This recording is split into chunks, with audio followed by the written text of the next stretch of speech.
Hey, welcome to Mooney Reads. My name is Beck, and today I'm going to be talking about banned books. As of filming this, it is Thursday of Banned Books Week, and this week is basically about talking about books that have been challenged or banned, specifically in schools and libraries. That's at least where people talk about it the most. If you want more information on that, you can check out the American Library Association. Later on in the video, I'm going to be talking a little bit about books in prisons as well, because that's another big place that books are banned. But overall, in this video, I'm going to be just talking about some books that I like that are banned, that I think that you should read, despite the fact that they make people uncomfortable. Perhaps you should read them because they make people uncomfortable. So, I'm going to start out talking about young adult books. The first one, I think it's technically housed in just regular fiction, but it's a young adult book. I think it was just published before the genre was really big. But that is The Perks of Being a Wallflower by Chbosky. This is classic young adult. People have found it uncomfortable because of language, discussion of sexual assault, drug use, and homosexuality. But this focuses on the story of Charlie as he is going into high school and making friends. He has recently lost his best friend to suicide and is also dealing with childhood trauma. This is written in epistolary format, so this is letters to someone who we don't actually get to know. But this is a really beautiful book. It has been a few years since I last read it, but I read it several times when I was really into it, and I should probably reread it. Charlie is precious, and this is a really great story, great look into his character. There's also a movie that you've probably seen if you haven't read the book. The movie is very good, but does leave out pieces, as movies tend to do. Another young adult book that I really enjoy that has been banned is Two Boys Kissing by David Levithan. And it's been banned for the obvious reasons. People don't like gay people, and that's really the reason. There's not really any explicit sexual content that I remember. There's not really, if there's cursing, it's minimal. But basically, this is a story of several different gay boys, all kind of, well, they're all around the same age, they're all in different phases of life and relationships. The kind of main plot surrounds a boy who is still friends with his ex and trying to beat the world record for the longest kiss. You also get the perspective of some people who are doing really well in a relationship, and some people who are brand new in a relationship, and then one boy who's very alone and isolated and going through a lot. And all of these different pieces are narrated by gay people who have died, presumably due to the AIDS epidemic, I think is what he suggests, or hate crimes and other negative things in general. I really loved this. Again, it's been a few years since I've read this one, but I remember feeling like it was really solid, and I love the way that it's narrated. And the final YA that I'm going to be talking about is exceptionally popular. I think that it's required reading in a lot of schools at this point. That's The Hate You Give by Angie Thomas. I know it's been big on BookTube a couple of times, so you probably already know that it focuses on a girl who witnesses one of her friends being murdered by police. So it's dealing with police brutality. So far as like content goes, it's not overly violent. The thing that happens is violent, but there's not gratuitous description. There's not even that intense of a political message, like if that's what people are concerned with. Like, obviously it's pro-racial justice, anti-police violence. This is pretty standard and bare minimum, I think, with its political message. And this isn't the only book about police violence or about racism that has been banned, basically just because it talks about that issue. I have yet to read it, but I know All American Boys deals with the same thing, as does Monster, and both of those are pretty widely used in schools.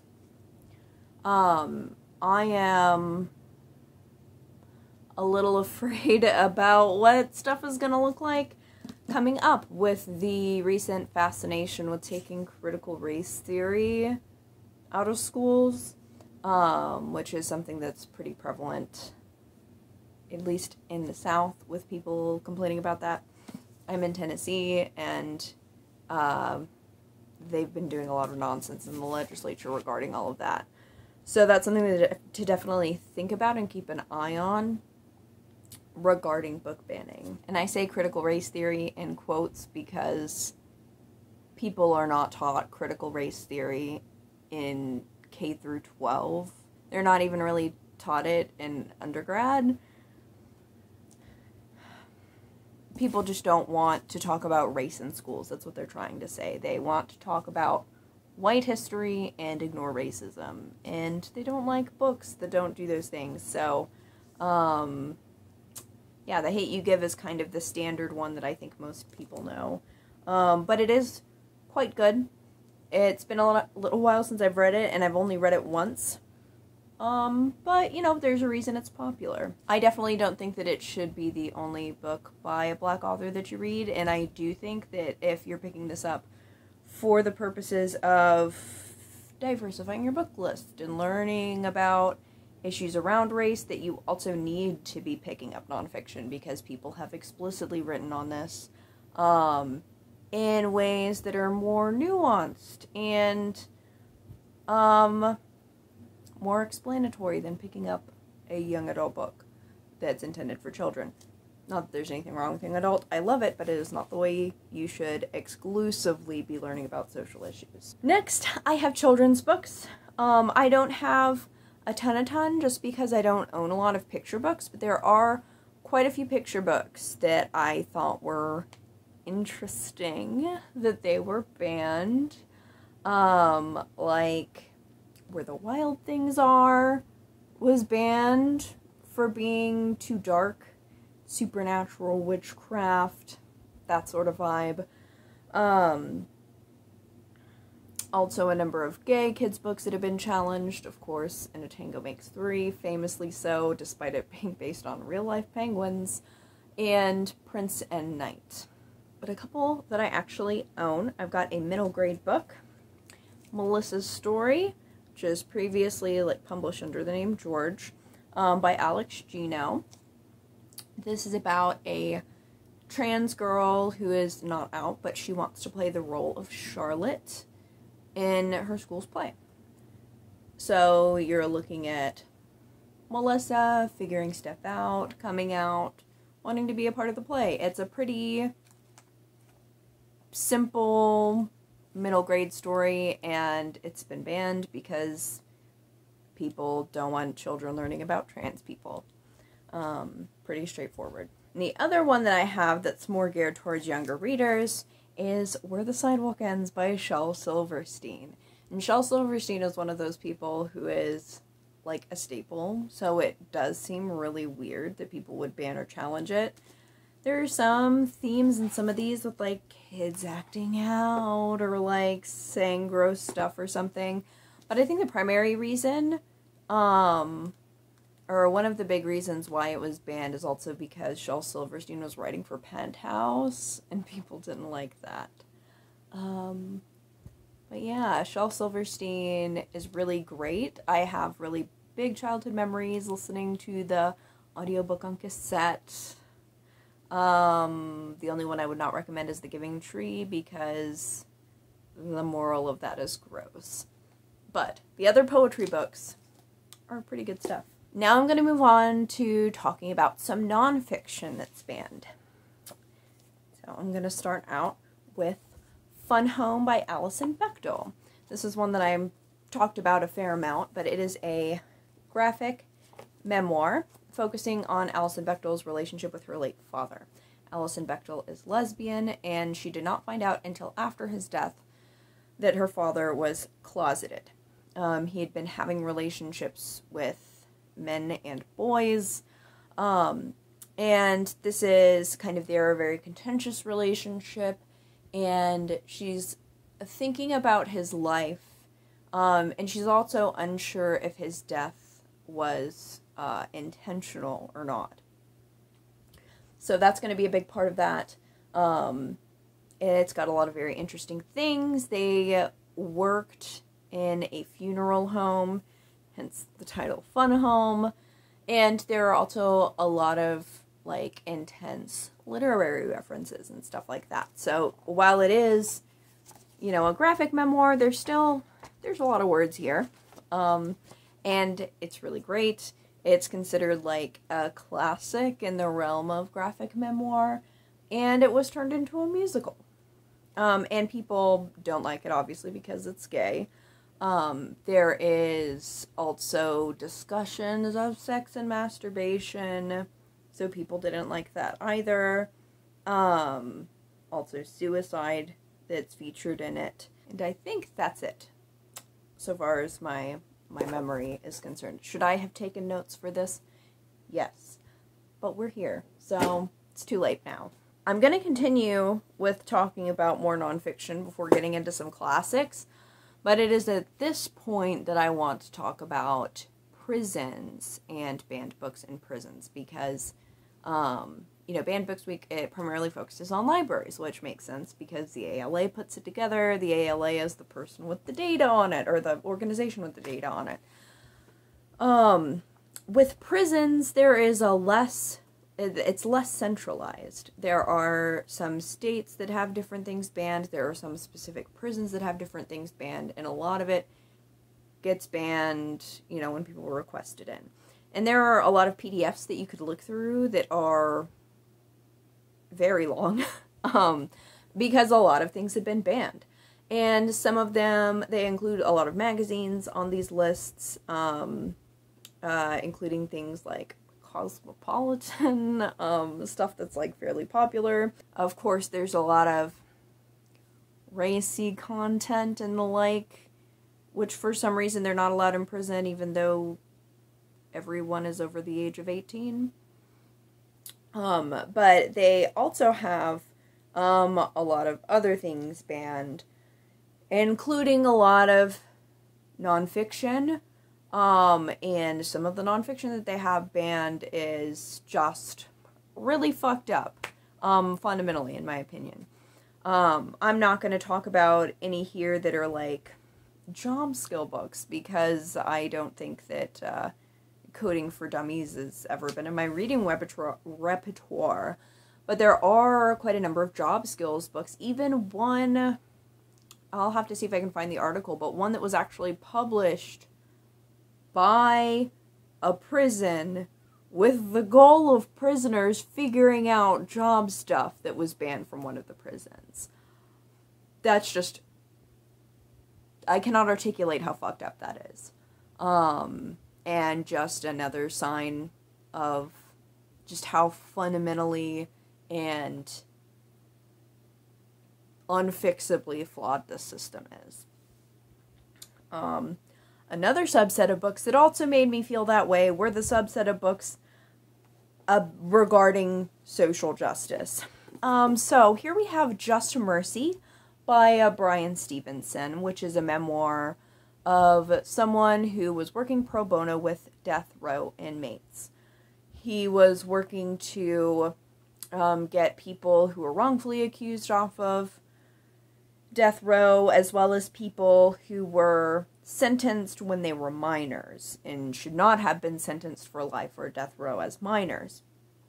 And or people who they might have done whatever, but it didn't constitute that that intense of a sentence. It focuses, one of the big people that this focuses on is Anthony Ray Hinton, who also has a memoir, The Sun Does Shine. There's a movie It's actually more based off of that than this, I think. But this goes in detail and talks about these folks on death row. He also talks about the additional issues, especially towards like the last third or so of the book. People who are disabled who are in prisons and how absolutely inaccessible a lot of these areas are. And looking at women in prisons. He's focused largely on Alabama prisons, which, in terms of prisons, is... all of American prisons are fucking awful. But Alabama in particular has some really fucked up stuff. Especially considering the fact that there are a lot of women who are in jail who were there because they were fighting back in domestic violence situations. So they were victims and put in prison for it because they decided to fight back. He talks also specifically about a story of someone who miscarried and was reported to the police and had to deal with prison and all of that way. So it deals with a lot of intense issues and also talks about how this person is helping these people seek justice. And people in certain prisons aren't allowed to learn about this. They aren't allowed to hear about how fucked up the place that they're at is. So this is one. The New Jim Crow by Michelle Alexander. This basically traces prisons from Reconstruction on forward. So you have the loophole in the 13th Amendment that says that imprisoned people can be slaves or enslaved. And then you start getting more rules that only impact black people. If they aren't working for someone else, they can be put in jail. If they're in the wrong place, they could be put in jail for, like, loitering and a bunch of just ridiculous things. And on through to, like, the war on drugs, etc. And this is a pretty, you know, it's informational. It's not even, like, if you're looking, like, for people, if they're concerned that they're gonna, like, rebel or something, which it's, I think, fucked up to withhold information, on that front, or for that reason as well. But this is just information. This is telling you what the laws are, what the laws have been, what the repercussions of those laws were. This is not a political manifesto or anything like that. Again, this is baseline. This is just what's going on, and they are not allowed to learn about it in a lot of these places. So, naturally, anything with any more broad analysis is obviously going to be banned. Angela Davis is fantastic, and you should definitely pick both of these up. They're short enough too. This one talks about a lot of the issues of prisons. It also it has a whole chapter explicitly on women in prisons as well. This was published in the early 2000s, but I would argue that things have actually gotten worse since then, so it's still incredibly relatable. At the point that this was written, the U.S. had 5% of the world's population and 20% of the world's prison population. Now, I think we have, like, just under 5%, 4 and some change percent of the world's populations, and 25% of the prison population. So, that's fucking awful. And then this looks kind of broadly at the issue of justice, looking globally. And also talks not just justice in different places, but also how the prison industrial complex is also a global project, and how the United States has brought in people from other countries and have been working particularly with Israel, and how they're, like, militarizing and training police. So this is also one that I would highly recommend. Another thing that a lot of prisons have banned are memoirs from people who have been in prison, such as Assata, which I recently finished. This is definitely one that I would highly recommend. You get a lot of perspective, you know, not just on the fact that she was put in fucking horrendous conditions. So you get to see how the prison guards treated her, how the police treated her. and this was not that long ago. She's still alive. This was happening in the like late 70s, mid to late 70s. But you also get to see, you know, beforehand what it was like interacting in different leftist spaces. And I think there's a lot of stuff in that that's still super relevant. So, would highly recommend this. And that's all that I have for nonfiction. But there are also classics that have been banned in prisons. And some of these have also been banned other places as well. One that I thought that was particularly funny to see on one of those lists of stuff banned in prisons were Shakespeare's sonnets. I did not dig deep enough to see what the reason on that was, but it makes absolutely no sense to me. So it would be funny if it wasn't horrific, honestly. Moving on to some other classics, we have Fahrenheit 451 by Ray Bradbury, which is banned in a lot of prisons, but also has been banned a lot of places elsewhere. It's got some really clear, like, political themes and the like. So that's made it kind of contentious. It was also published in 1950, so that's, you know, the time rife for people to claim things as communist and whatnot. I don't have it on this list, but that's one of the reasons that Catcher in the Rye was banned at some point. Someone called it a part of a communist plot. Then the final classic that is banned in prisons and also has been banned other places is The Color Purple by Alice Walker. And this focuses on our main character, Celie, who is in an abusive relationship. It starts out in childhood where she was also abused, then put into an abusive relationship, and throughout the course of the book, she kind of finds herself. People have not liked this because of sexual content and language, and this does have assault scenes in it, so you definitely want to know trigger warnings going into it. But it is an incredible book, and there's a reason why it's considered by a lot of people to be a more modern classic. It was released in the 80s, but I kind of classify it in with classics. So, there is a good chunk of banned books that you should absolutely check out, read them.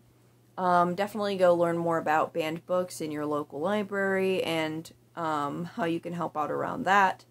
Definitely check out your local initiatives to put books into prisons. There are a lot of efforts like that. A lot of them are local. I can put resources to stuff that's a little bit more broad in the description. But that is all that I have for today.